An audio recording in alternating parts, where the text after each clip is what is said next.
누가복음 19장. 지금 히브리서 1장 5절 하다가 지금 약간 옆길로 세고 있습니다. 히브리서 1장 5절 말씀을 하다가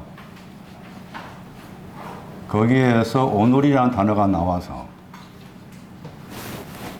찾아보니 13장 8절에 어제가 있었고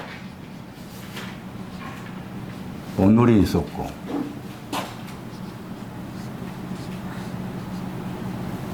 영원들이 있었습니다. 그래서 이런 단어들은 신앙의 의미를 담고 있는 단어다.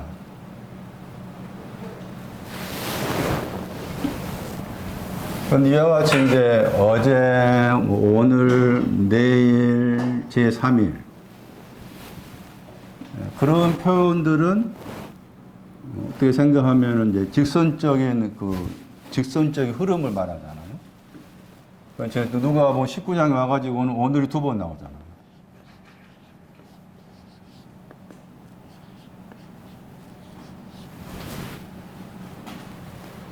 여기는 아들이 낳으셨다 했을 때 아들이 낳으신 그 시점을 오늘이라고 했고, 여기서는 집과 관계해서 집 안에 오늘 머물겠다. 여기서는 이 집을 향하여 후원을 말합니다. 오늘이라는 의미고. 그러니까 이제 이 개나우한 그 오늘의 신앙 가지고 여기에 같은 오늘이니까 접목을 시켰을 때 내용이 다르다는 거지. 그 오늘이란 그 단어만 가지고도 벌써 신앙이 내용이 하나, 둘, 셋이 되잖아요. 누가복음 2장 11절은 거기도 오늘이잖아. 오늘 구주 그리스도께서 틱톡 나셨다. 그러니까 오늘과 관계해서 하나, 둘, 셋, 4개가 있어. 이걸 다 가지고 있어야 돼. 그럼 여기에서 오늘은 신앙의 끄트머리지. 구원도 말하니까. 예? 그 삭개오 사건이 왜 중요한가 하면은 삭개오와 관계해서 구원이라는 말을 쓴 거라. 그런데 한 개인을 향해서 구원이라는 그 용어를 쓸 때 이름이 나오는 경우가 드뭅니다, 드물어. 이 경우가 이제 히브리 11장 7절인가 말씀에 노아를 언급할 때 썼어요. 노아를 언급할 때 노아의 그 집의 구원이라 말씀입니다. 노아의 집에. 그러니까 삭개오의 집의 구원은 노아의 구원과 같은 구원. 네? 그러니까 굉장히 중요하다는 거지. 구원이 무엇인가에 대한 설명을 하는 내용이 들어있으니까. 누가 19장의 삭개오 사건이. 그런데 너무 쉽게 이제 다른 데서는 구원을 너무 쉽게 받아. 그렇잖아? 너무 쉬워. 그렇게 간단하게 쉬우면 다 받아. 그러니까 구원 받다 하니까 이제 막 뭐하고 이렇게 하잖아요. 그러니까 정확한 구원을 삭개오를 통해 우리가 정리를 하셔야 돼.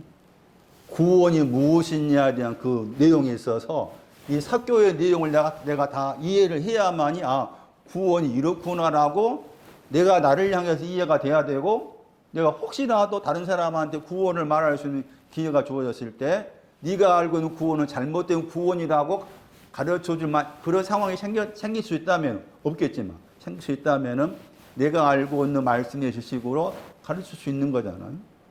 그게 굉장히 삭개오와 관계해서 나와 있는 누가 19장 9절 맞죠? 구원에 대한 말씀이 노아와 관계해서, 여기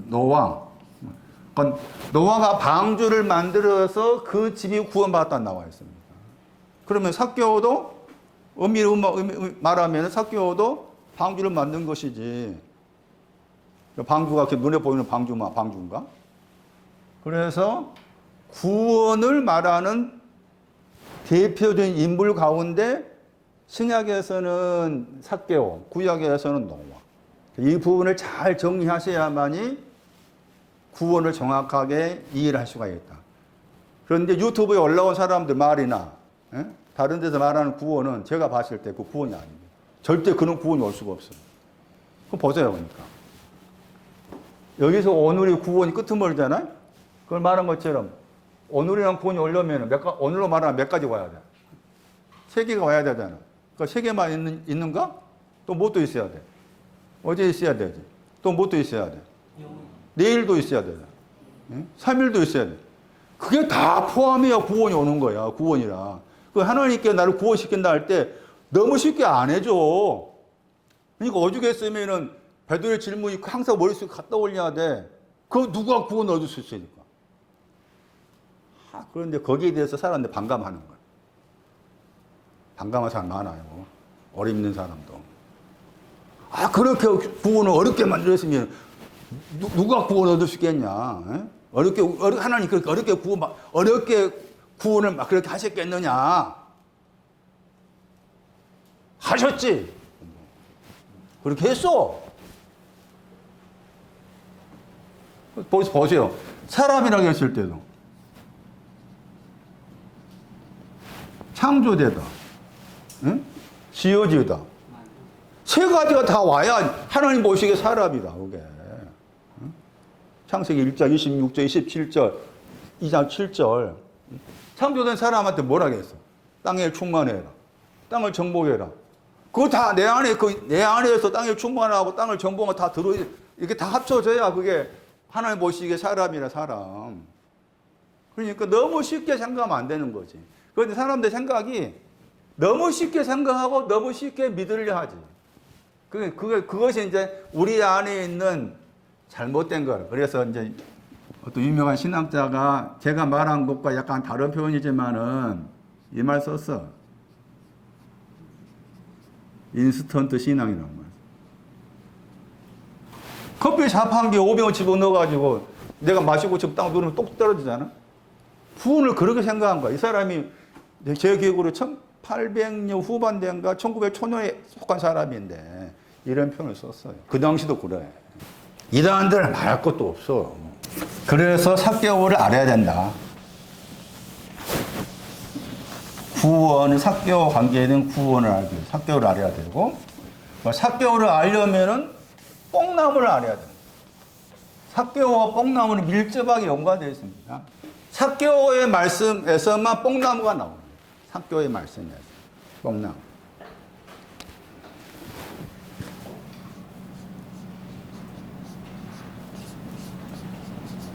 헬라어를 한 번 나왔더니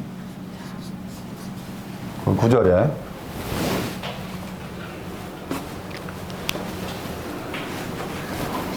우리가 이제 누가 19장 말씀은 우리 머릿속으로 이제 그림을 그릴 때 했을 때, 뽕나무는 삭개오 집이 있는데 삭개오 집 마당에 있었던지, 아니면 삭개오가 살고 있는 어떤 동네에 뽕나무가 오랫동안 있었다. 그 뽕나무가 큰데 예수님이 그리 지나가신다니까 뽕나무에 쑥 올라갔다. 그렇게 생각이 쉽잖아? 이 뽕나무는 아모스 10장에 나와 있는 아모스가 말한 것처럼 삭개오가 그 뽕나무를 배양한 겁니다. 뽕나무는 삭개오 겁니다. 삭개오 거. 응? 뽕나무는 삭개오 거라. 다른 사람은 그 여리고 사람이 이제 겉으로 봤을 때 여리고라는 그 도시로 말한다면은 도시가 뭐 읍이 됐든, 예? 또는 특별시인가 그건 안 된다 할지라도 최소한 읍이라 생각했을 때 여리고랑 읍이랑 그 동네 읍이랑 거기에서 공간에서 사는 사람 삭개오뿐이겠어? 응? 이거 다른 사람 살았을 텐데 왜 뽕나무에 못 올라가? 못 갑니다. 있어도 다른 사람들 뽕나무에 올라가지 못해. 삭개오만 갈 수 있어. 응? 아무나 뽕나무 있으니까 올라가자? 안 돼. 삭개오만 갈 수 있어. 왜? 삭개오가 뽕나무를 자기가 배양했으니까. 헬라어에서 뽕나무는 두 단어를 합친 겁니다. 무화과 열매입니다. 무화과 나무가 있고 열매가 있습니다. 여기서는 무화과 열매입니다. 이 이제 헬라어 단어가 시콘이에요. 시콘이라는 단어가 들어있어요. 더하기 그 다음에 뽕나무 열매가 어디라고 그럽니다. 이게 합성어입니다. 뽕나무라는 저 단어는 헬라어로 두 단어가 합쳐진 거예요. 앞에는 무화과 열매의 뜻이 들어있는 시콘이라는 단어가 들어있고 뒤에는 어디가 들어있어요. 그게 합성어가 돼요. 그런데 사실 강조는 어디에 있는가 하면은 이 무화과 열매에 있습니다. 강조는. 그러니까 뽕나무를 무화과 열매다 이렇게 설명이 틀리지 않아. 그 다음에 또 한 구절이 거기에 토색한단 말 나왔어요. 토색하다 나왔죠? 내가 읽어서 토색한이 있으면 사변을 갖겠다겠죠. 여기도 시콘이 있습니다. 시콘, 무화과 열매 더하기 비추다의 합성어입니다. 약간 여기서 부정으로 사용했기 때문에 토색하다 번역한 거예요. 약간 다르게 번역하면은 거짓되게 비난하다. 누가 3장에서는 뭐 무서워하다 번역했던가 그런 나와. 토색하다가 딱 두 번 나온 단어인데 누가 3장 그 번역을 3장 14절에 토색하다가 다른 번역이었죠. 아마 제 기억으로 무서워하다는 걸 번역해요. 그래서 여기에도 무화과 열매가 들어있습니다. 뽕나무가 뭐냐 찾아보는 겁니다. 먼저 뽕나무가 나와 있는 구약 성경 말씀을 찾아볼 필요가 있습니다. 첫 번째가 시편 78편 47절입니다. 거기 뽕나무가 나옵니다. 그 뽕나무라는 그 히브리 단어의 기본적인 그 발음이 쉐케마입니다. 쉐케마. 거기 뽕나무가 나오고 포도나무가 나오죠. 그리고 뽕나무는 시편 78편 47절에 어디 안에 있다겠는 건 서리 안에 있다겠죠. 자, 서리 안에 있습니다. 그런데 결국은 서리 안에 있는 뽕나무는 죽습니다.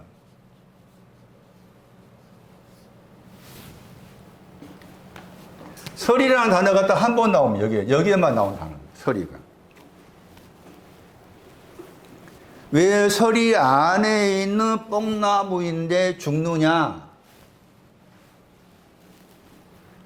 다시 이제 누가 19장으로 돌아와가지고 뽕나무에 올라갔습니다. 뽕나무 올라갔다겠죠? 올라가다 아나바이노 내려가다가 나옵니다.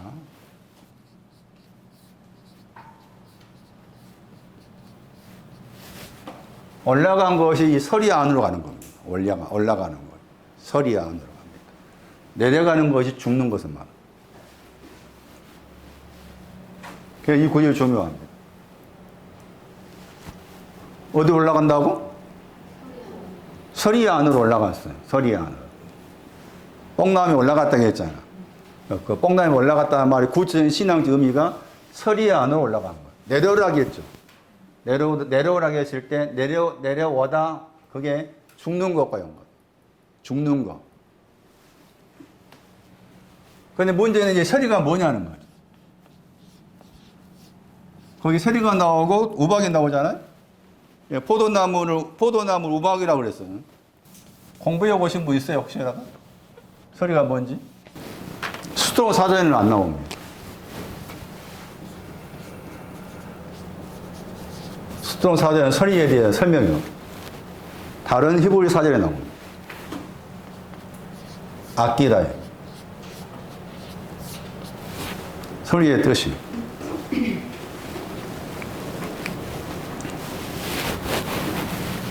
하나님께서 아끼다 그 말입니다. 그럼 하나님께서 아낀다고 했을 때 아무나 아끼느냐? 아닙니다. 사람 이름이 나옵니다. 사무엘아 21장 7절입니다. 많이 들어봤던 사람 이름입니다. 무의보세.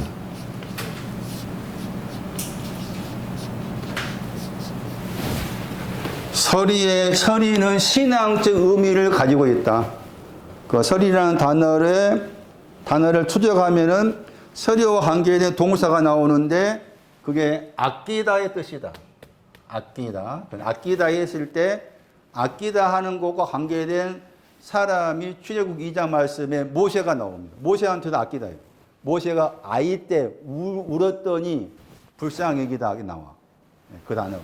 그러니까 모세가 나오고 이 무비보셋입니다. 내가 지금 여기에서 내 마음과 모든 것들이 무비보셋이 되어야만이 저분이 나를 아낍니다. 아무나 아끼지 않아, 하나님은. 아무나 사랑? 천만의 말씀. 세상을 사랑한다고 했잖아? 그럼 세상의 내용 가지고 있어 사랑하는 거야. 응? 눈에 보이는 세상이 아니요. 그러니까 저는 막 그렇게 막 예배당 차에다가 막 세상을 사랑하사 그거 써놓고 다니면 욕 나와. 예? 하나님은 아무나 사랑하셔. 그분이 뭐가 아쉬워 아무나 사랑해? 예? 아무나 사랑해? 뭐가 아쉬워? 돈 많이 돼가지고 1조 원 넘게 돈 많이 들여서 누리호 고흥에서 발사했잖아. 예?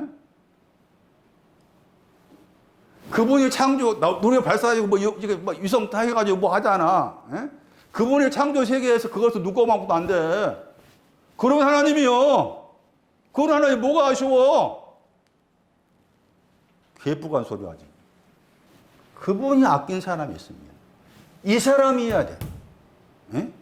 내가 이 사람이 되어야 저분이 날 아끼고 있구나 아는 거예요. 응? 찾아보세요. 3회나. 아끼다가 이제 히브리어로 하말입니다. 하말.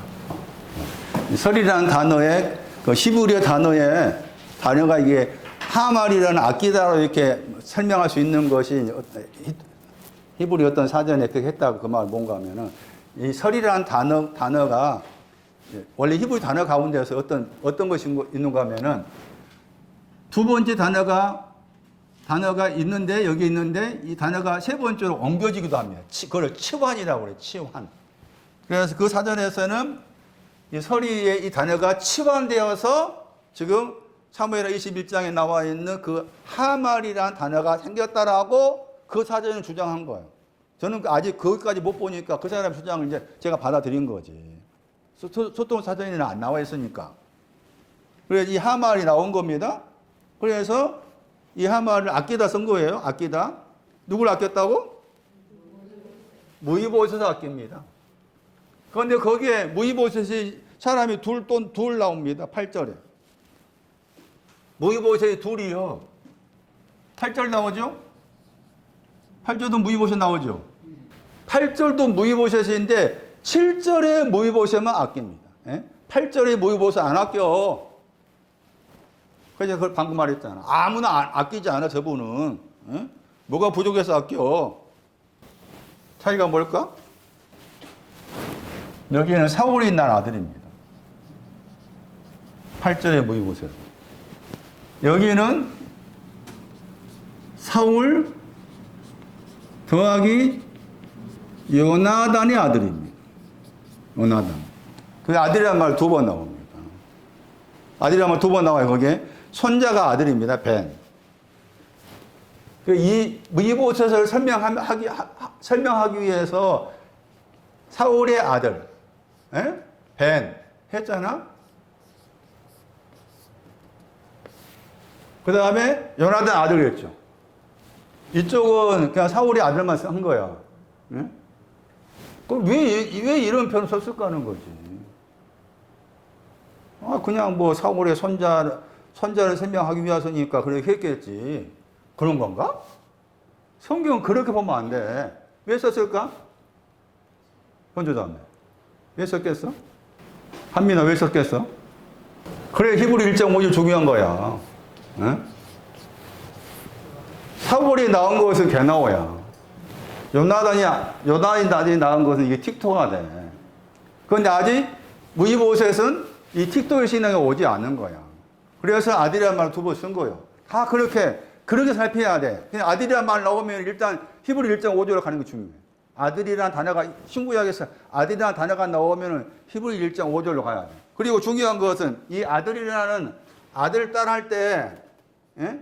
아들, 딸, 집 할 때 히브리어로 이 단어에 공통점이 있어. 공통점이 그게 바나야, 건축하다. 그러니까 딸이란 그 단어에도 건축하다 더 있고 아들이란 저 단어에도 건축하다 더 있어. 집은 말할 것도 없고. 그러니까 우리가 집 그러면은 우리 공간의 개념을 집으로 생각하잖아. 히브리 3장 거기 7절 6절 이하 가봐. 뭐라 말한가 하면 소망의 담대함과 자랑을 끝까지 붙잡고 있으면 우리는 그분의 집이다 그랬어. 집을 그렇게 말하고 있어. 집을. 사도행전 2장 2절 이하 가봐봐. 온 집 안에 온 집이야. 그게 또 온 집. 소리가 나서 하늘로 보고 소리가 나서 온 집에 가득해. 그것이 먼저야. 성령 충만이라는 말은 거기서부터 그걸 알아야 돼. 사도행전 2장 1절 알아야 되고 가득 차다. 2절에 와가지고 하늘로부터 소리가 온 집에 가득했다. 온 집에 가득했다. 온 집이 뭘까 하는 거지. 그 부분을 정확하게 이해를 못하고 해석하지 못하니까 뒤에 가가지고 성령 충만했다만 강조해. 그걸 방언으로 그러고. 방언도 그냥 방언이 아니지. 무슨 방언이요? 다른 방언이라고 했잖아? 그러면 다른 방언이나 그 말은 뭔가 하면 방언이 있는데 그 말이지. 전제가. 방언이 있는데 그 방언과 다르다 그 말인 거지. 그렇게 봐야 돼. 그 말씀들을. 그거 저는 몰랐으니까. 몰랐을 때 저쪽 순복음교에서 하는 우리가 잘 알지 못하는 그 방언인 줄 알았어. 어? 근데 그게 아니에요. 지금도 제가 할 수 있어, 혼자. 그건 안 해. 그거 성경이 말하는 다른 방언이 아니니까. 그 말씀 정확하게 모르면 그런 잘못된 현상이 생긴 거. 방금 우리가 복음서가 불렀지만, 불같은 성령. 불같은 성령이란 말이 맞나? 불같은 혀가 갈라졌잖아. 불같은 혀가 갈라져야 돼. 갈라진 다음에 성령 충만한 거야. 불같은 혀가 갈라지지 아니하면은 성령 충만이란 말이 안 나와. 성령 충만은 불꽃의 신앙인 말이야. 불의 신앙이 갈라져야 한다 그 말이지. 불의 신앙이 갈라져서 앉아있는 그 모든 사람 위에 하수조 했다고 했잖아. 앉았다고 했잖아. 불이. 그런 다음에 성령 충만이란 말을 써. 그래서 공통점은 건축하다야.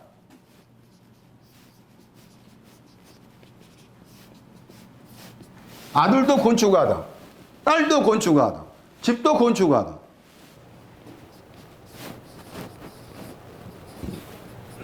인자. 시편 89편 4. 보자. 아주 중요한 구절. 건축한다고 했을 때 건축하는 내용이 뭐냐는 거지. 먼저 인자를 건축해야 돼. 두 번째는 보좌를 건축하는. 인자를 건축하는 쪽이 개 나오고 이쪽이 틱토에 해당이 돼. 그리고 무이보셋에 봐, 이제. 무이보셋 돼야 된다. 그러니까 무이보셋 그러면 제일 먼저 생각나는 게 뭐예요? 절뚝발입니다. 사무엘하 4장 4절이야. 절뚝발이 그냥 다시 사무엘하 9장에 또 절뚝발이 나오죠. 절뚝발입니다. 그 말이 중요한.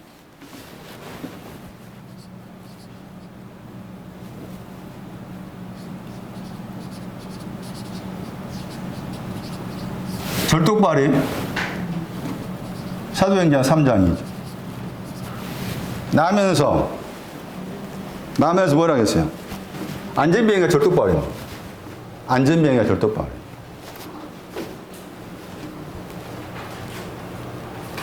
절뚝발의 설명입니다. 지금 절뚝발이가 뭔가에 대한 설명. 나면서 그랬잖아요. 코일 이하라는 단어입니다. 이게 참 어렵습니다. 저 단어를 이해한다는 게.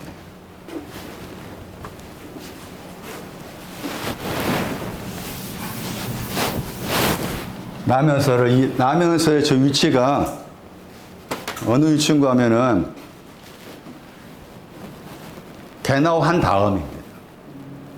저 위치가. 개나와 한 다음에 지금 아마츠가 오기 전입니다. 나면서라는 저 단어가. 그 차이가 창세기 25장 가야 돼. 거기 가면은 그 두 단어가 나와. 안전병리를 절뚝발이를 설명하기 위해서 사도행전 3장에 절뚝발이가 나왔기 때문에 창세기 25장 23절에 그 히브리 두 단어를 기억하셔야 됩니다. 히브리 두 단어.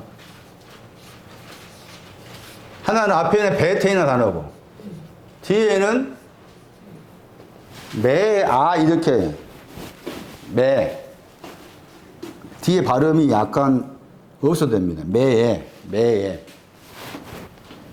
굉장히 이 단어의 차이가 있는데 이쪽이 더 높나에 따지면 이쪽이 높고 이쪽이 더 낮아. 그런데 의외로 이 두 단어들이 많이 나와. 그게 에스겔서 3장 가면은 거기 말씀 먹는데 뭐 배 나오고 창자 나오잖아. 거기도 이 두 단어가 나오는데 이 두 단어는 분명히 지계표가 있어. 이쪽이 지금 다시 여기 그 다음 구절 보시면 아마츠가 나와. 아마츠 나오죠? 창세기 25장에. 아마츠 나오잖아? 얘는 지금 아마츠란 결과를 가져오기 위한 거야. 얘는. 그럼 여기서 갈라지잖아. 갈라지죠? 여기서 갈라져. 여기서 갈라지고. 갈라지는 그게 갈라져. 물론 지금 누구 이야기한 겁니까? 야곱하고 에서 이야기하잖아? 야곱하고 에서 이야기하면서 여기서도 야곱과 에서가 여기서 야곱과 에서 이야기하지만 이쪽 아마치가 지금 이게 야곱이라 여기서 갈라져. 이 매에서. 그런데 얘는 개나오 쪽에 속해. 이과는 지금 틱톡과에 속해. 그 두 단어가 분명히 이런 지계표가 있는데 의외로 이 표현들이 많이 나와요. 그러니까 이걸 정확하게 여기 창세기 25장 여기 가가지고 구분을 지어야 되고 그 밑에 있는 헬라어가 지금 코일리아라는 단어야. 그게 사도행전 3장에 나오지. 코일리아라는 그 단어가 굉장히 중요한 게 갈라디아 1장 가면은 바울이 말하게 내가 모태로부터 나를 구분지었단 말 나와. 나의 어머니 모태로부터. 어머니 모태로부터 구분지었다고 했을 때 그 어머니 그냥 넣으면은 바울의 어머니야. 그 말이 아니에요. 여기를 말해. 그게 굉장히 중요한 거예요. 그래서 여러분이 깊이 공부하시려면은 이 구절 창세기 25장 연구한 지어서 이 히브리 단어가 나와 있는 걸 자세히 살펴야 돼. 거기 보시면은 여기 또 헬라어가 나와 있잖아. 여기 보면 헬라어. 그 헬라어 다 따라가 필요가 있어. 여기 헬라어. 절뚝발이라고 했잖아. 누가? 무이보세의 절뚝발이요. 그럼 절뚝발이라고 했을 때 절뚝발의 위치가 어느 위치겠어? 절뚝발이하고 소경하고 약하다. 약한 자하고 베데스다 모세와 있는 사람. 절뚝발이는 베데스다의 모세와 있어. 요한복음 5장 2절. 소경 위치도 베데스다 연못이 못이야. 요한복음 5장 2절. 그 절뚝발이 나오죠? 소경 나와요. 베데스다 못입니다. 거기에서 이 베데스다 못에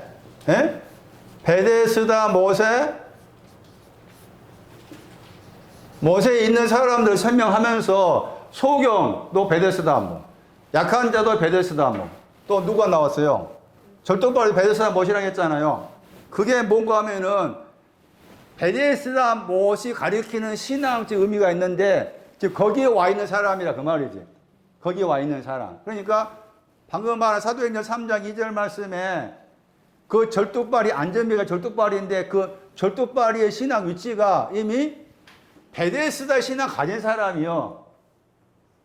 베데스다 신앙 가진 사람인데 절뚝발이고 소경이기 때문에 못이 필요한 거야. 씻기 위해서. 그 말이야. 에? 그러니까 무이보셋의 신앙이 절뚝발이라는 사무엘하 4장 4절 이하 말씀에 절뚝발이라고 했을 때 이미 무이보셋은 베데스다가 인자잖아. 인자. 에? 인자의 집이 베데스다라. 인자. 헤세드.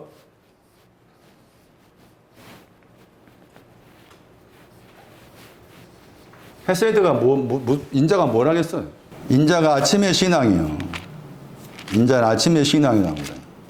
많이 들어봤지만 딱 뭐 인자가 그러면 말하기가 쉽지 않잖아요. 31편 8절 시편. 아예 외워야 됩니다. 시편 31편 8절이 인자라고 했을 때 인자와 관계된 신앙의 내용을 설명합니다. 그래서 베데스다라고 했을 때 앞에 있는 이 베데는 집이란 히브리어 집이란 단어고 뒤에 있는 쓰다가 이 헤세드라는 히브리 단어와 관계돼. 그래서 어떤 사전에 보니까 베데스다가 인자의 집을 해석해서 저는 종교 보다가 그거 찾으면 이제 개인적으로 보물 찾는 거예요. 야, 베데스다가 인자의 집이구나. 인자의 집인데 거기에 소경이 있고 젖도발이 있고 병든 자 있었다. 그 말은 인자의 신앙이 왔는데 지금 뭔가 문제가 있는 거지. 그래서 그 문제가 있는 것이 절뚝발이는 절뚝발이로서 소경은 소경으로서 또 38년의 병자는 그 약한 것으로서 문제가 있으니까 이 못에 들어가 씻어야 돼. 그거라. 요한 5장 말씀. 그 말한 것처럼 인자의 신앙이 왔는데 지금 문제 생긴 거예요. 인자의 신앙을 게나오로 바꿔도 틀리지 않다고 봐. 게나오의 신앙 바꿔도 인자의 집을. 그러니까 그 20편 31편 인자가 의인들을 또 인자라고 그래. 의인들 신앙을. 그게 왜냐하면은 기뻐하다 즐거워하다 나왔잖아요. 그 기뻐하다 하는 것이 이사야 35장 1절 2절에 나왔잖아. 싹이 트다, 번성하다. 많이 들어봤잖아요. 아론의 쌍난 지팡이. 그 단어와 관계된 앞에 기뻐하다가. 그래서 인자의 신앙을 번성하다 그렇게도 설명할 수 있다는 거예요. 그래서 말한 것처럼 인자의 집에 있는 사람을 가리켜서 소경, 절뚝발이 이렇게 표현을 썼다. 그 말은 인자의 신앙 가진 사람인데 자기 안에 아론의 쌍난 지팡이에 있는 사람이다. 예? 바꿔 말하면 종려나무가 있어 그 말이죠. 있는데 여전히 절뚝발이라. 있는데 소경이라. 그래서 못에 들어가야 돼. 씻기 위해서. 예, 그런 의미라 그 말이죠. 그래서 이 무이보셋이 사무엘하 4장 말씀에서 절뚝발이라고 했을 때 그런 배경을 가지고 있고 그러면서 이 이름 속에 또 중요한 의미가 있다고 했죠. 보셋이라는 단어죠. 그러니까 하나님께서 무이보셋을 아낀다고 했을 때 저 아끼는 것이 하나는 절뚝발이다. 나는 절뚝발입니다. 그 복음성의 가사처럼 언제 걷고 싶은데 넘어집니다. 그것도 절뚝발이 연관을 생각할 수 있는 내용이라 할 수 있잖아요. 절뚝발입니다. 똑바로 걷고 싶은데 안 됩니다. 안 됩니다. 내 마음이 절뚝발입니다. 내 마음이 똑바로 서 있고 싶은데 이것저것 영향 받아서 안 됩니다. 그게 이제 절뚝발이라. 그래서 어떤 측면에서 자꾸 넘어지는 일을 만들게 하신 이유를 생각해야 돼요. 왜 나는 3년 전에 어떤 비슷한 사건, 10년 전에 비슷한 사건, 그리고 10년이 지난 지금 상황에서 비슷한 일을 만났을 때 왜 내 마음과 생각이 넘어지냐 그 말이에요. 개인적으로 생각했을 때 10년 전에 넘어져 봤으면은 10년이 지난 다음에는 넘어져야 되겠어? 안 넘어져야 되겠어? 안 넘어져야 마땅하잖아. 그런데 넘어지거든. 왜 하나님께서 그런 경험을 반복해서 하게 하시냐 그 말이지. 그걸 봐야 돼. 왜 그럴까? 절뚝발이만 알게 하려고. 그러니까 다른 사람 탓할 필요가 없어. 나를 넘어지게 한 네 미흡다가 아니야. 에? 나를 넘어지게 한 너가 아니다. 하나님의 이 수직적 시야에서 봐야 한다 그 말이지. 왜 동일한 사람과 동일한 비슷한 일로 인해서 자꾸 넘어지느냐? 너 절뚝발이다. 절뚝발이면 알아라. 왜 절뚝발 알라 하실까? 아끼는 것이 뭔지 알려주기 위해서. 그러면 저는 안 넘어지나? 저도 수없이 넘어지잖아. 생각에 수없이 넘어져. 여긴 가서도 넘어지고 책상에 앉아 성경 볼 때도 넘어져. 왜 이렇게 어렵게 썼느냐고 욕하고 넘어지고 그래. 넘어지는 일을 만날 때마다 나는 무비보셋입니다. 이런 무비보셋인 나를 당신께서 아껴주신다는 것을 알게 하기 위해서 이렇게 하시는군요. 라고 한번 긍정을 해봐. 긍정. 그 부분에 있어서. 그 다음에 이 이름이다. 수치. 훅 불어버리다. 넘어지는 것을 또 수치로 생각하는 거야. 넘어지면 안 되는데 넘어졌어. 다 생각해봐. 넘어지면 안 되는데 넘어졌어. 그럼 넘어졌을 때 그것을 우리는 수치로 여겨요? 수치로 안 여겨요? 아마 수치로 여기는 경우가 더 드물 거예요. 넘어진 것 때문에 속상해하다 할 정도만 되지. 그것을 참 수스럽네. 그렇게 생각을 하기가 좀 어렵지. 그런데 무비보셋의 이름 속에는 넘어짐에 대해서 수치로 여기는. 그리고 이 수치를 훅 불어버리고 싶어. 무비가. 입이라는 단어야. 입 더하기 로부터야. 그래서 이제 이렇게 번역하면은 수치를 훅 불어버려요. 수치를 알고서 그 수치를 훅 불어버리고 싶어요. 더 이상 내가 넘어짐에 대해서 수치를 느끼지 않기를 원해요. 이게 무비보셋이에요. 이 사람을 아껴. 이 사람. 그럼 신앙적 수치가 또 뭐라? 그게 누가복음 14장에 말세역가는. 누가복음 14장에 말세역가는 그 수치. 헬라어. 누가 14장 몇 절인지 찾아보세요, 나중에. 말세이란 말 나왔잖아요? 그 앞에 수치와 함께라 했지. 수치와 함께라 없어졌어. 말세이라는 단어에. 말세는 수치가 있는 것이야. 말세는 수치가 있는 것이야. 이 사람을 아끼는 거야. 그런데 사울의 아들 무비보셋은 사실은 이름처럼 수치를 불어버린다라고 했을 때 수치도 깊이가 있을 거 아니에요. 따지면은. 그런데 무비보셋 수치, 그러니까 사울의 무비보셋은 절뚝발이가 아닌 거야. 절뚝발이가 아닌 사람으로서 수치가 있어서 수치를 불어보고 싶다 하는 것이 사울의 무비보셋인데 아직 그 사울의 무비보셋은 아낄 수 있는 신앙이 아니지. 그래서 절뚝발임을 알고 수치를 불어버리고자 하는 이 무비보셋을 아꼈다. 이게 설입니다. 이게 삭개오가 올라가는 거예요. 삭개오가 올라갔다 그 말은 나를 아껴주시는 분이죠.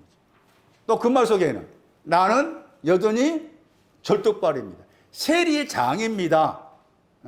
세리장입니다. 나는 깨끗합니다. 그래도 아직 내가 절뚝발입니다. 절뚝발이 이 수치를 내가 확 불어버리고 싶어요.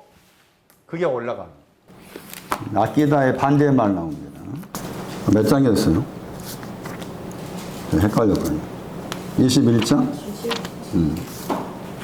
아끼다 반대말이 그 앞에 있는 단어입니다. 목매어 달았다. 목매어 달다가 아끼다의 반대말입니다. 어떤 사람은 목매어 달잖아요? 그리고 무비보셋은 아끼고, 그러니까 아끼다의 반대 개념이 우리 번역으로 목매어 달다.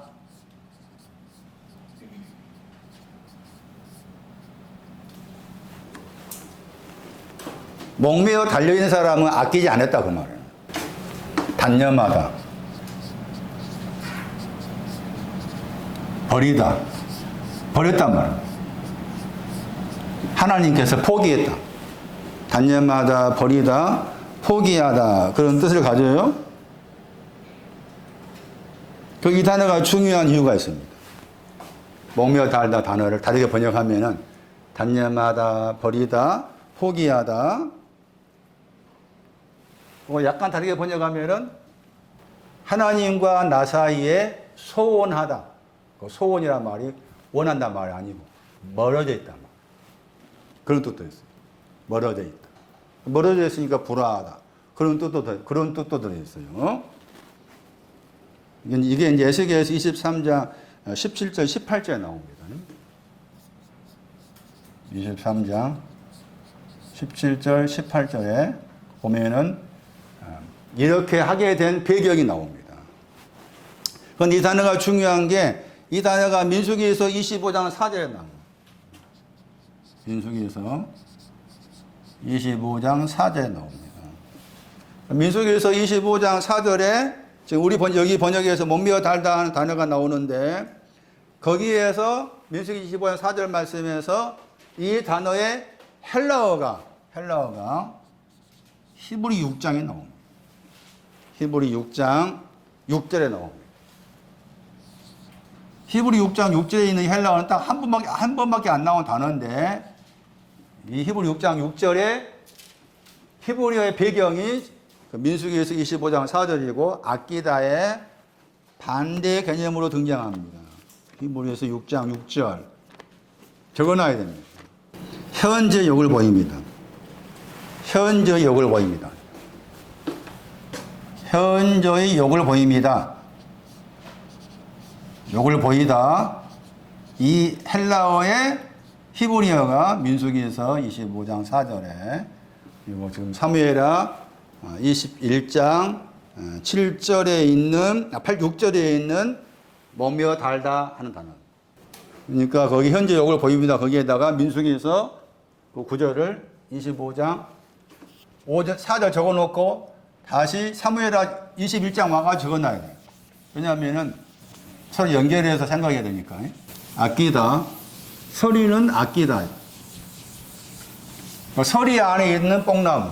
아껴주시는 뽕나무. 아끼다. 뽕나무의 첫 번째 상징은 아끼다. 이 구절도 아끼다와 더불어서 기억하셔야 돼요. 고린도후서 9장 6절. 이것도 잠보 해석했습니다. 사람들.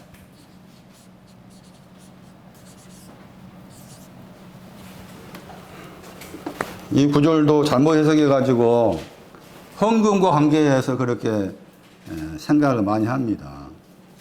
나는 왜 여기 번역한 사람들이 앞에 고린도후서 9장 5절 말씀에 저 단어를 참 연보로 번역했는지 한심합니다. 한심.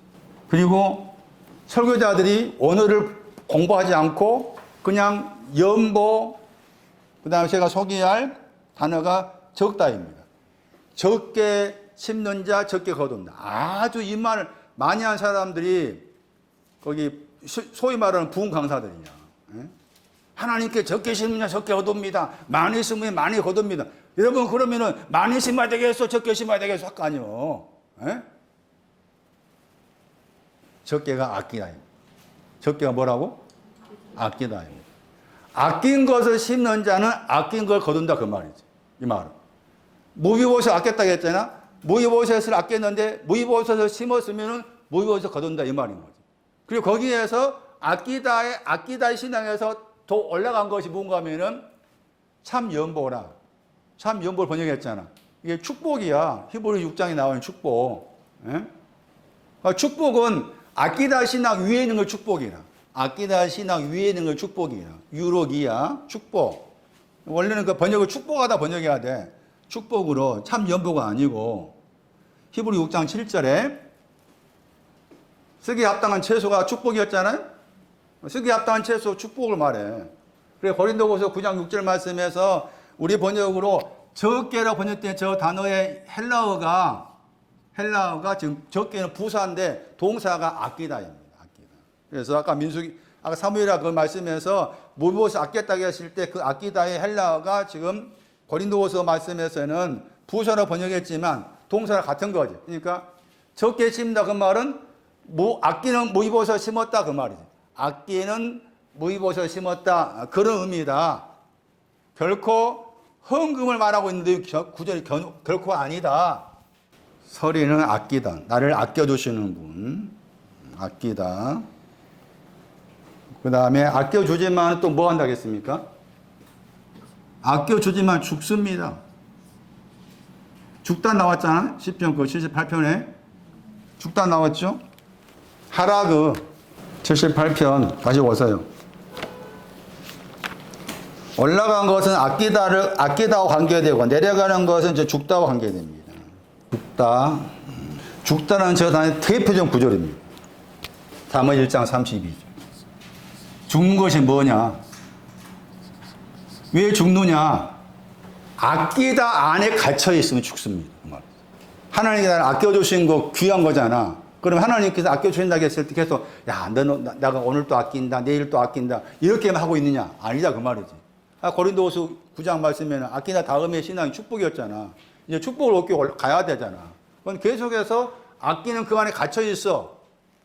그게 갇힌다는 그 의미가 같으면 78편 말씀에 히브리어로 안이라는 단어가 나오잖아. 예? 안이라는 단어가 나와. 배가 히브리어로. 그러면은 아끼다 안에 갇혀 있으니까 죽는 거야.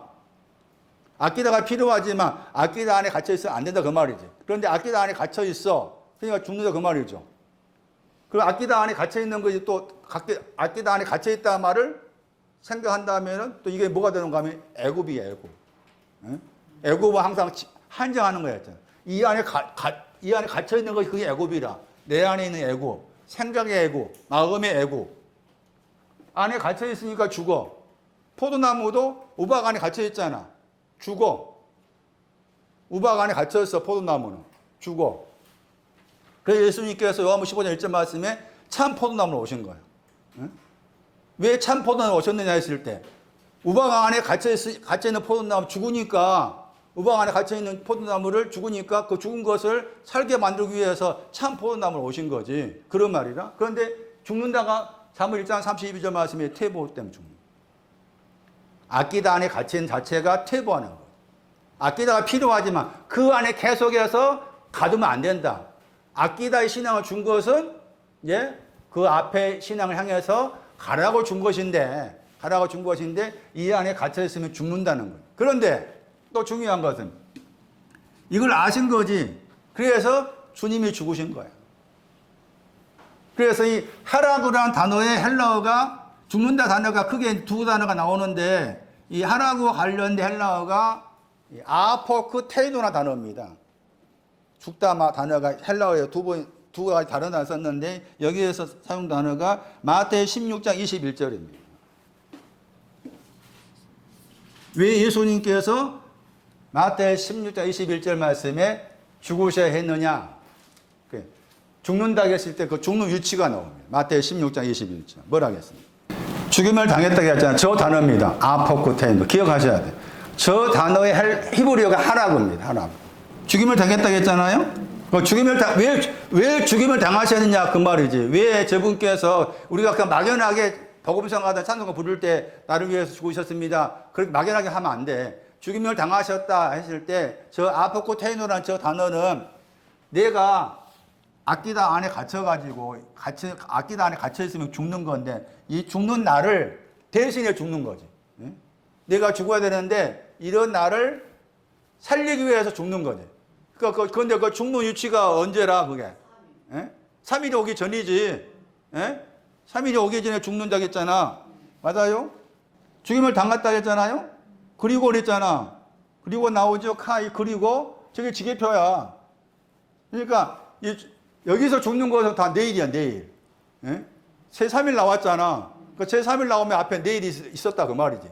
어제, 오늘, 내일, 그 다음 제3일, 그렇게 생각해야 돼, 이것도. 이렇게, 그렇게 생각할 필요가 있어. 그러니까, 내일과 관계해서 좀 죽는 거지. 그래서 여기서 죽다 하실 때 그 말이라. 그러니까, 내려오라고 했을 때 그 말은, 너가 죽는데, 내려오라고 했잖아? 내가 늘 아끼는 거기에서 퇴보해가지고 죽는데, 내가 너를 대신해 죽었다. 그래, 내려오라, 그 말. 그게. 급히 내려오라 말. 너 죽는다. 너를 나를 아껴줍니다. 무의보시에서 나를 아껴줍니다라고 계속 거기에 갇혀있으면 너 죽는다. 그게 태보야. 그게 태보야. 너는 그렇게 또 태보로도 계속 할 수밖에 없어.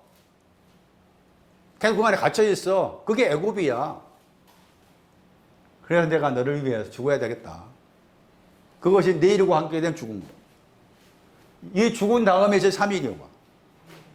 그래서 올라가는 것은 아끼다와 관계되고 내려오라는 것은 태보에 죽는데 이런 나를 위해 죽으셨다를 알게 하기 위해서 내려오라 하신 거예요.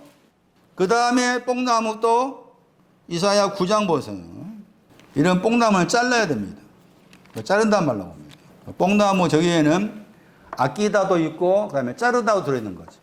이사야 9장 9절 말씀에 뽕나무를 찍겠다고 했잖아요. 잘라버린단 말이죠. 뽕나무들은 잘라야 됩니다. 아끼다 해가지고 아끼다 거기에 계속해서 퇴보하면서 머물러 있는 그 뽕나무는 잘라야 돼.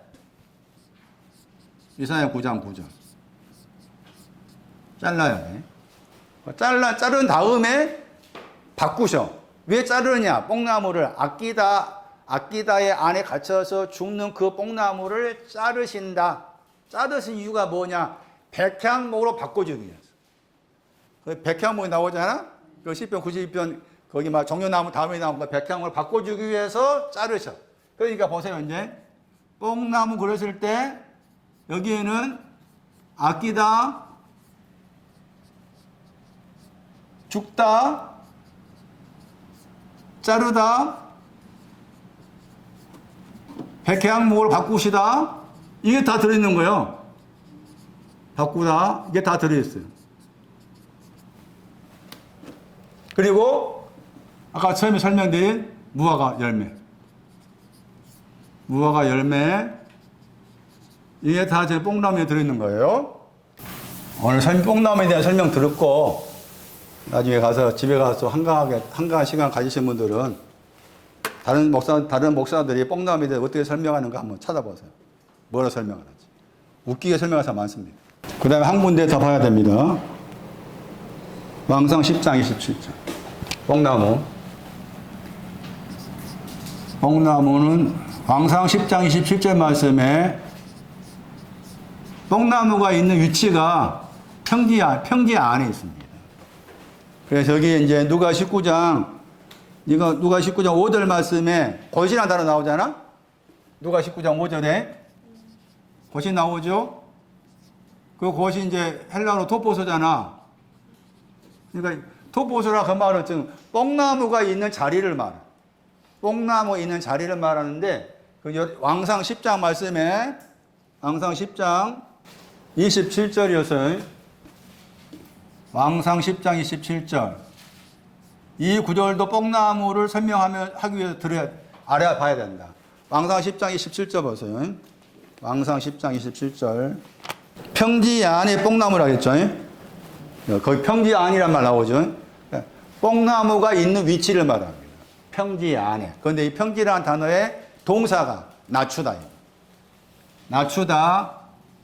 누가 14장에 낮추다. 누가 18장 셀이 낮추다.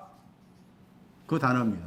누가 3장 말씀에 상과 작은 사이 낮아지다. 그 낮아지다. 그래서 뽕나무의 다른 의미는 낮아짐을 말합니다. 낮아짐. 자, 아끼다도 들어있고, 죽다도 들어있고, 자르다도 들어있고, 백향을 바꾸는 것도 들어있고, 그 다음에 낮추는 것도 들어있고, 이게 뽕나무가 이런 의미를 다 담고 있어요. 그리고 무화과 열매도 들어있고, 뽕나무가 여러 가지 많은 걸 담고 있음을 알아야 되고, 말씀드린 것처럼 이 뽕나무는 삭개오가 배양했기 때문에 삭개오와 관련된 뽕나무다. 다른 사람이 있었다 할지라도 뽕나무에 올라갈 수 없다. 무화과 열매, 에레미야 24장 2절, 극히 좋은 무화과지. 에레미야 24장 2절.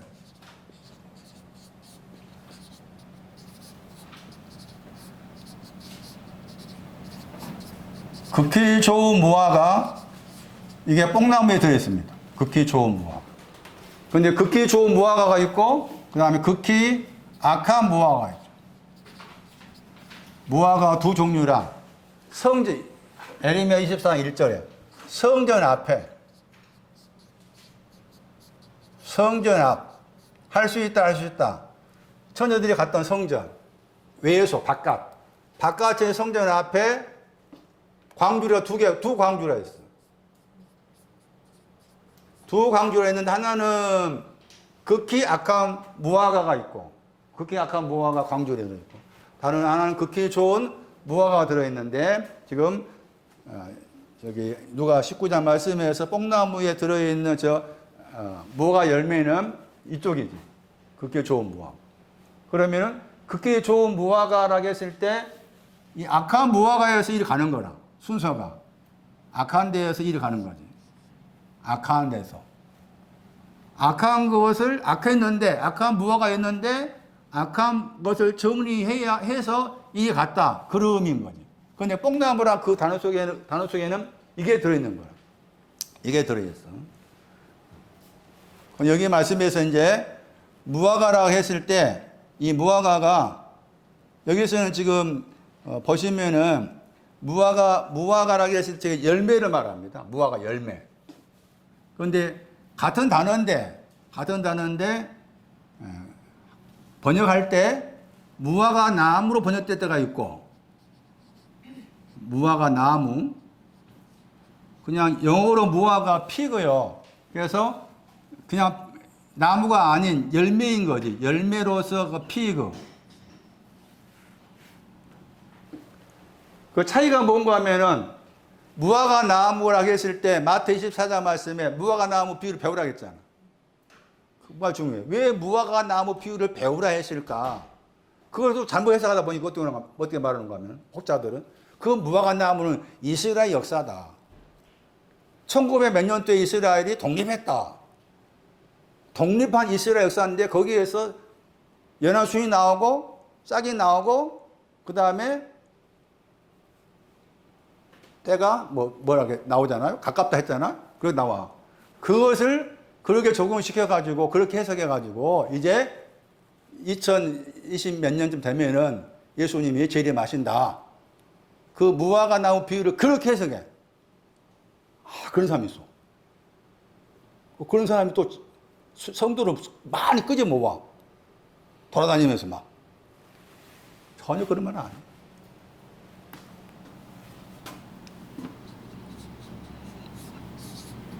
계시록 6장 가면은 무화과 나무는 하늘의 별이야. 무화과 나무하고 무화과 열매를 구분해야 된다. 몇 절이에요? 6장 8절이던가 그래요. 계시록 6장 8절인가 말씀에 무화과 나무가 나와요. 거기에 하늘의 별이 하겠죠. 하늘의 별들이 무화과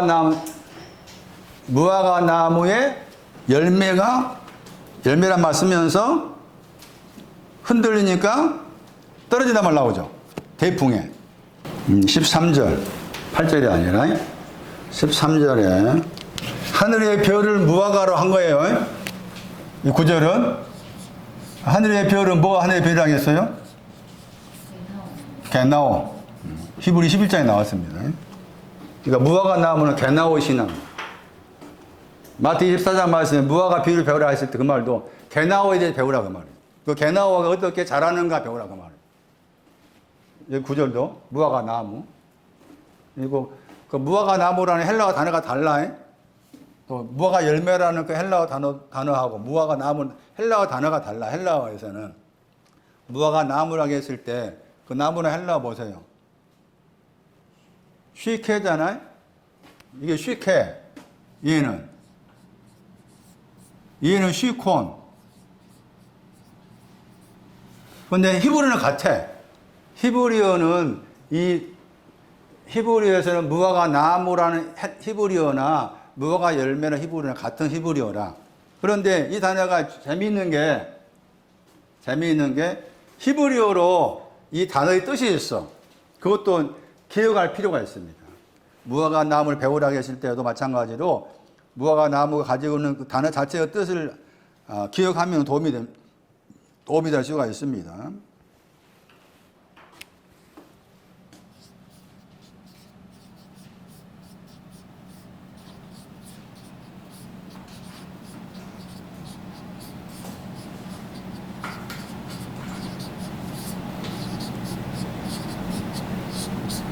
남에게 의지할 수밖에 없다 한 단어가 나와. 히브리어로. 앞에 단어가. 그러니까 더하기. 무화과 나무라는 히브리어 단어의 뜻.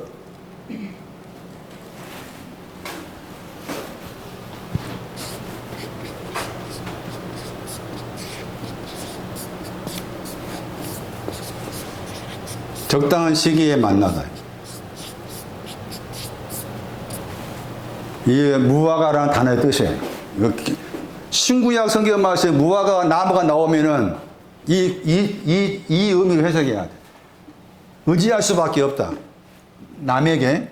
그러니까 남을 빼버리면 하나님이잖아. 하나님 의지할 수밖에 없다. 왜? 적당한 시기를 만나기 위해서.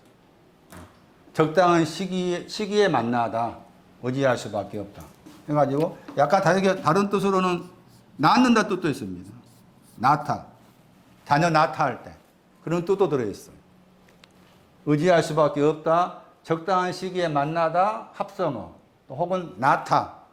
저 단어가 히브리어로 여기 무화과 나무 혹은 그냥 무화과 열매라고 했을 때 저 단어입니다. 테에나죠. 읽으면 테에나. 그 에레미야 24장 말씀에서 극히 좋은 무화과는 유다의 포로를 말합니다. 유대의 포로를 극히 좋은 무화과로 만들겠다. 그런 의미입니다. 유대의 포로를 극히 좋은 무화과로. 거기에 에레미야 24장 몇 절인가 하면은 5절에 나옵니다. 유다의 포로를 옮겨와 가지고 그 다음에 거기 6절 말씀에 하나님께서 돌아와서 방향 바꾸어서 좋게 하셔가지고 또 세우다가 건축하다 심었다 저 과정을 거쳐가지고 거기 7절에 마음이 나옵니다. 나를 아는 마음을 주셨다. 그리고 같은 7절에서 온 마음으로 돌아오겠다. 그죠? 그러니까 극히 좋은 무화과는 아마체 신앙을 말한 거예요.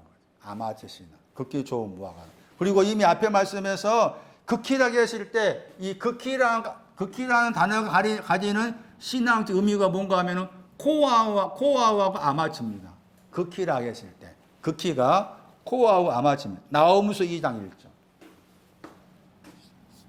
나홈서 2장 1절에 극히라고 했을 때 극히가 가리키는 신앙적 의미가 어룽지고 건정한 말, 아마츠, 독수리에 날개처럼 올라간다, 코와 흐, 이게 극히라는 단어의 뜻이에요. 신앙적 의미예요.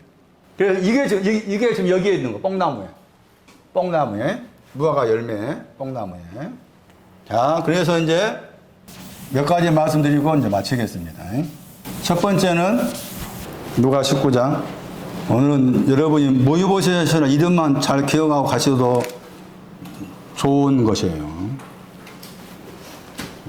사람 번역된 단어 나오죠. 사람. 이게 번역하면 어중이 떠중이. 상징적 뜻으로서는 소동. 그런 뜻이에요. 상징적 뜻은. 오클로스. 다른 데서는 무리 번역했어요. 무리. 소동, 상징적 뜻이 있는데 소동하다, 혼란스럽다. 동사가 이제 많이 들었던 것이에요. 더러운 영으로 괴롭혀 당하다. 사도행전 5장 16절. 이 오클로스라는 거기 헬라가 나오면은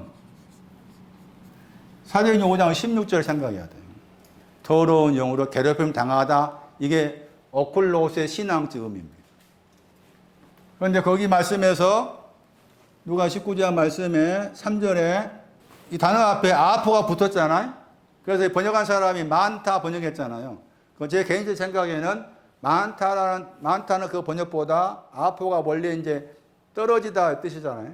여기서는 이 사람과 관계해서 말씀했기 때문에 오클로스 때문에 이렇게 때문에로 번역할 수 있어. 번역이 가능해. 아포를 오클로스 때문에 할 수 없었습니다. 그 말이 중요해. 예수가 누구신가를 알고자 보고자 했다고 했잖아. 앞에 말씀에는. 예수가 누구신가를 보고자 했는데 이 어중이 떠중이 소동 혼란을 가진 오클로스 영이 더러워서 괴롭을 당한 그 사람들 때문에 할 수 없게 되었습니다. 그 할 수 없다 하는 것인지 할 수 없다는 게 앞에 말씀에서 예수가 누구신가 그 예수가 틱토야. 예수가 누구신가 틱토에 해당된 예수가 누구신가 임마누엘 틱토로서 예수님, 임마누엘로서 예수님에 대해서 알고자 하는데 이 사람들 때문에 할 수 없게 되었습니다 했을 때 이 단어가 같은 누가복음 8장에서 사용했어. 그래서 이 누가복음 8장에 가야만이 예수가 누구신가를 보고자 했는데 할 수 없다고 했을 때 할 수 없는 내용이 나와. 8장 19절에. 그 8장 19절 말씀에 내용이 뭔가 하면은 예?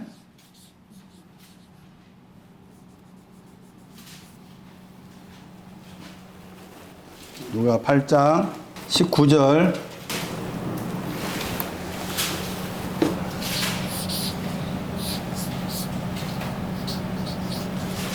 헬라어로 한 번 나온 단어입니다. 여기 한 번. 예수의 모친과 형제들이 예수님을 번역을 어떻게 했는가 하면은 가까이 번역했죠. 예수님을 가까이 하려 했는데 거기도 오클로스 나오죠. 뒤에 보시면. 무리가 나오잖아요. 무리란다 단어 앞에 거기 뒤에가 나와. 무리 때문에 가까이 할 수 없다고 했죠. 이 단어입니다. 예수가 누구신가 보고자 했는데 무리 때문에 할 수 없었습니다 했을 때 할 수 없는 내용이 이 단어입니다. 여기에서 이제 자르면은 이 단어가 목표를 맞추다. 그러니까 죄라는 단어의 반대말. 틴칸. 목표를 맞추다. 그게 구원입니다. 목표를 맞추다. 죄라는 단어는 목표를 맞추지 못했다가 죄라는 단어예요. 하마르타노가. 이 틴카노는 목표를 맞추다가 되는 거야. 그랬을 때 그 목표를 맞추다가 목표를 맞춘 게 뭐냐? 그게 구원입니다. 디모데후서 2장 10절. 디모데후서 2장 10절. 그러니까 예수가 누구신가 보고자 했다 그 말은 예수님이 구원이신데 구원이나 목표를 맞추고자 했다 그런 뜻이라. 구원이나 그 목표를 맞추고자 했는데 방해한 사람이 있어가지고 할 수 없다. 그런데 이제 그렇게 방해한 사람이 있어서 할 수 없다고 했는데 이 방해한 사람을 지금 이 삭개오가 물리칠 수 있는 신앙이 아직 안 돼 있다 그 말이죠. 그래서 이제 이유를 설명한 거야. 예? 이 사람들 때문에 구원을 맞추려 하는데 맞출 수 없었다. 예수를 보고자 하는데 할 수 없었다고 했을 때 왜냐하면 왜냐하면 뭐가 작아서? 키가 작았다. 그러니까 키가 크다 그 말은 이해를 이길 수가 있어. 어중이 떠중이 이길 수가 있는데 키가 작았기 때문에 안 되는 거야. 그러면 이 뽕나무는 뭐가 되는 거야? 뽕나무는 그 말인 겁니다. 뽕나무는 키가 큰 것을 가리켜. 뽕나무의 신앙이. 그러니까 지금 아까 말씀드린 그 뽕나무 여러 가지 설명했잖아요. 아끼다, 죽는다, 자르다, 백향목으로 바꾼다, 무화과 열매, 그거 다 담고 가지고 있어야 되고. 그 다음에 지금 문명을 통해 살폈을 때 키가 작았기 때문에 올라간다고 했을 때 그 뽕나무는 키가 작은 것을 정리해 준 것이 뽕나무라는 거예요. 키가 작은 것. 그러면 키가 작다고 했을 때 이 키가 뭐냐? 신앙의 키야. 그게 에베소서 4장 13절이라. 그리스도의 충만. 그렇게 나왔을까 아마? 충만 번역했을 거예요. 에베소 4장 13절. 그렇지. 번역을 장성 번역했잖아요. 저게 키야. 장성이 키. 그러니까 그리스도의 충만을 말하지. 그리스도의 충만이 작다 그 말이지. 이 말은 그리스도의 충만이 작다 하는 것이고. 다시 이제 요한복음 9장 가면은 또 저 단어가 사용했어. 요한복음 9장에도 이 키라는 단어가 사용이 됐는데 요한복음 9장 21절하고 23절 말씀에 거기 요한복음 9장 말씀에서 이 키라는 단어가 사용됐을 때 거기에서는 눈뜬과 관계해서 눈을 뜨다와 관계해서 눈뜬 저 소경이 장성한 사람이니 부모가 말하기를 장성한 사람이니까 그한테 물어보시오 이렇게 그런 말 나와. 요한복음 9장 말씀에서 키는 눈뜬 거야.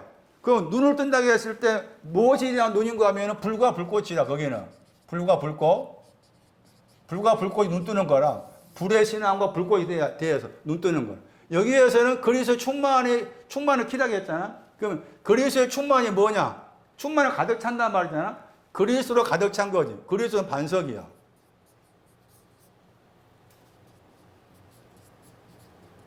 고전 10장 4절. 그리스도는 또 이 그리스도는 틱토 게노가 있어. 그리스도를 말했을 때. 그 다음에 또 고전 1장 24절인가 말씀에 그리스도는 능력이고 지혜라겠지. 그리스도는 능력이며 지혜란 말 나와요. 여기서 능력은 또 구원을 말하기도 해. 지혜는 하나님과 하나 되를 말하는 것이고, 그런 그리스도 충만함이 작다 그 말이에요. 그런데 지금 이 내용이 작다 하는 거야.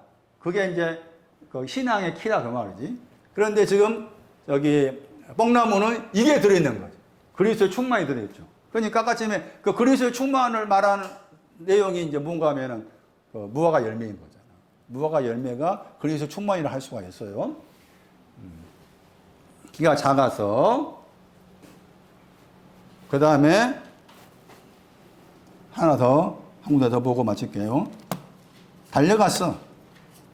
달려간 것도 뽕나무라. 달려갔다 했죠? 다 이런 것이 신앙적 의미가 있는 단어다는 거지. 그냥 무작위로 쓴 것이 아니고. 그러니까 그 한 단어 한 단어들을 다른 구조 관계에서 자세히 살펴야만이 사교의 이런 자세를 엿볼 수가 있는 것. 달려갔다 했죠? 달려가다 했을 때 달려간 그 내용도 뽕나무에 있는 거죠. 달려간 내용도 뽕나무에 있어. 그럼 달려간다 했을 때 달려가다가 앞에 더하기 달리다 합성어라. 달려가다가 앞에 더하기 달리다의 합성어. 프로가 나왔잖아요. 달려간다 했을 때 기억하시는 분 계시는지 모르겠지만은 달려가는 것은 뭐라고 했는가 하면 야고보 3장 말씀에 나음의 바퀴라고 했잖아. 바퀴. 이게 바퀴가 달려가다의 명사였죠. 달려가다의 명사. 근데 거기에서 앞으로 달려가다 했을 때 그 내용이 뭔가 하면은 히브리 6장 20절에 히브리 6장 20절에 앞으로 달려가다가 나옵니다. 여기에서는 누가 19장 4절은 동사고 히브리 6장 20절은 형용사일 겁니다. 그래서 앞으로 달려가다 하는 것이 뽕나무가 가지는 신앙의 의미가 앞으로 달려가는 내용을 가지고 있다 그 말인데, 그 앞으로 달려가는 그 뽕나무는 내용적으로 히브리에서 6장 20절 우리 번역으로 앞서가셨다. 앞서가셨다. 멜기세덱 반차를 쫓아서 앞서가셨다. 앞서가다. 이 앞서가다 하는 것이 뽕나무에 들어있는 겁니다. 앞서가다가 뽕나무에. 여기 히브리 6장 말씀에서 앞서가는 것은 위치가 6장 19절에 휘장 안입니다. 앞서가다가. 뽕나무는 휘장 안을 말합니다. 휘장 안이라고 했을 때 이 안이란 말이 비교급입니다. 보다 더 안쪽이라고. 보다 더 안쪽. 휘장은 주님의 육체라고 나와 있죠. 히브리 10장 20절에 휘장은 두 번째 지성소에 있는 휘장이죠. 두 번째. 히브리 9장 말씀. 휘장은 두 번째 지성소와 관련된 것이 휘장입니다. 그러면서 그걸 육체라고 표현했고, 그런데 휘장보다 더 안쪽이니까 히브리 9장을 생각한다면 지성소일 거예요. 지성소라고 생각하면 돼. 그러니까 신화의 끄트머리 하면 되지. 신화의 끄트머리. 그것이 지금 앞서가다의 신앙적 의미라. 이것도 담고 있는 거예요. 뽕나무가. 이것도 담고 있어요. 앞서가다가. 그 다음에 이제 다음 주에 설명드릴 거 미리 한번 찾아보시기 바라는 차원에서 말씀드리면은 우르르 봤다는 겁니다. 아나 블레프. 누가 19장 5절. 우르르 본 것도 뽕나무 있는 거예요. 이렇게 표시를 잘 해놓으세요. 키가 작다 해서 작다를 떼버린 신앙도 뽕나무에 있고, 앞으로 달려간 것도 뽕나무에 있고, 그 다음에 우르르 보는 것도 뽕나무에 있는 거예요. 그래서 이 뽕나무하고 사교는 뗄래야 뗄 수가 없어. 말씀드린 것처럼. 그래서 다음 주에 설명드릴 것은 우르르 보다인데 우르르 보는 것도 지금 뽕나무의 신앙을 우르르 보는 것보다 하는 저 단어로 설명을 한 거예요. 그 다음에 19장 8절의 절반 사배나 갚는단 말이 뭐냐, 이것도 이제 다음 주에 설명할 것이고, 그 다음에 구원이나 단어가 나와 있는 다른 구절을 참고해서 삭개오의 구원 관계에서 다른 구절에서 말하는 구원이 삭개오와 관계된 온전한 구원이라는 것을 다른 구절을 통해서 설명드릴 텐데, 지금 우르르 보다 하는 단어가 지금 앞에 말씀에서 18장 41절, 42, 43절에 나와. 우르르 보다가. 그러니까 우르르 본다고 했을 때 우르르 보는 신앙을 찾아야 돼. 우르르 보는 신앙이 뭔지를. 그러려면은 19장 35절 말씀에 소경을 찾아야 돼. 소경. 길가에 앉아있는 소경. 길가에 앉아있는 소경한테 눈을 뜨다 한 거지. 눈을 뜨다, 그게 이제 우르르 보다 같은 단어라. 그러니까 길가에 앉아있는 소경이 눈을 떴어. 그 눈을 뜬 것이 또 이 뽕나무에 들어있다, 그 말이지. 그러니까 제가 지난주인가 말씀드렸을 때 이미 누가 18장 35절 말씀에 소경과 관계해서 눈을 뜨다 하는 단어가 사용되었다. 그런데 그 단어가 다시 그 19장 5절 말씀에서 예수님께서 눈을 뜨다, 우러러 보셨다 하는 단어가 19장에 사용했다. 그러면은 그 말씀 뭔가 하면은 길가에 앉아있는 소경은 그게 삭개오의 모습이다, 그 말이지. 그래서 그렇게 문맥을 연결지어 생각해야 돼. 연결지어서. 그렇다면은 다음 주 설명드린 부분이 이제, 그럼 길가에 앉아있는 소경의 신앙은 어떤 신앙이고, 눈을 떴다 했을 때 눈을 뜬 걸 가리켜서 너가 구원받았다고 말해. 눈 뜬 거에서 구원받았다고 그래. 그 말이 뭐냐. 에? 그래서 누가 19장하고 18장 연결 지으면은 구원이 두 가지예요. 구원이 내용이 두 가지라고. 이 차이를 정확하게 알아야만이 구원에 대한 의미를 정확하게 이해할 수가 있어. 왜냐하면은 앞에 18장 말씀에서 18장 42절에 구원받았다고 했잖아요. 구원받았다야. 그 다음에 19장 10절 말씀에 구원했다고 했잖아. 같은 단어라. 그럼 19장 10절 말씀에서 구원받았다 하는 거다고. 앞에 18장에서 구원받았다 했을 때 그 단어가 같은 단어 썼는데 내용이 같은 거냐? 다른 거냐? 하는 것을 찾아내야 돼. 무슨 말 알겠어, 지금? 그러면서 너가 구원받았다 했을 때 너라는 그 의미가 더 중요해. 해석할 때. 그냥 겉으로 보면 해석하기 어려워. 그런데 너가 구원받았다 했을 때 그 너가 소경이잖아? 그래서 이제 말씀드린 것처럼 18장 뒷부분과 이렇게 연결지어서 볼 필요가 있는 거나. 그래서 말씀드리지만은, 아까 처음에 소대에 말씀드렸지만은, 구원이라는 게 그게 간단하게 예수가 나를 위해 죽었습니다, 부활했습니다, 나는 믿습니다 하니까 구원받았다. 성경이 그렇게 말하고 있지 않아. 우리 여기 이 말씀 듣는 사람들은 그만큼 구원의 의미가 중요하다. 그래서 구원의 의미가 중요한데 삭개오를 통해서 구원의 이런 의미들을 좀 마음에서 정리를 할 필요가 있겠고, 오늘 드린 말씀 가운데 뽕나무 관계에서 처음 등장한 것이 아끼다 단어예요. 나는 오늘 여기에서 지금 무비보셋이 되어야 된다. 그러면 야, 누구야? 너는 지금 무비보셋이냐? 물었을 때 나는 무비보셋입니다라고 대답할 수 있는 근거가 있어야 된다. 왜 그러냐? 나는 절뚝발이입니다. 끊임없이 나를 향해서 절뚝발임을 살펴야 돼. 계속 묵상을 해야 돼. 아까 말씀드렸잖아. 절뚝발임을 알게 하기 위해서 비슷한 일을 만났을 때 또 넘어지고 하더라. 그 가시는 데가 안 넘어지겠다 그 다짐해도 넘어지더라. 왜 그럴까? 그것을 하나님의 시야에서 좀 보자. 너는 무비보셋이다. 계속해서 그렇게 해왔다. 수년 동안 해오셨다. 그건 내가 멍충해서 못 들었다 그 말이잖아요. 무교의사심을 알아야만이 저분께서 이런 나도 이렇게 절뚝거리 이런 나도 나를 아껴주시는 거야. 절뚝발이 이런 나를 아끼시는구나. 사울의 아들은 아직 거기에 이름 같지만은 거기에 못 미쳤어. 절뚝발인 요나단의 아들이라. 요나단의 아들, 절뚝발이 요나단의 아들. 요나단 이름은 여호와께서 주셨다. 절뚝발이 요나단의 아들. 사울의 아들은 아직 절뚝발이가 아니요. 수치는 좀 알지라도 절뚝발이가 아니요. 그러니까 절뚝발임을 알고 그 절뚝발이를 수치로 알아서 이 수치 좀 확 불어버리게 해주세요. 그런 마음을 이렇게 연결을 지어야 돼. 연결을 지어야 되잖아요. 다음 주에 계속하겠습니다.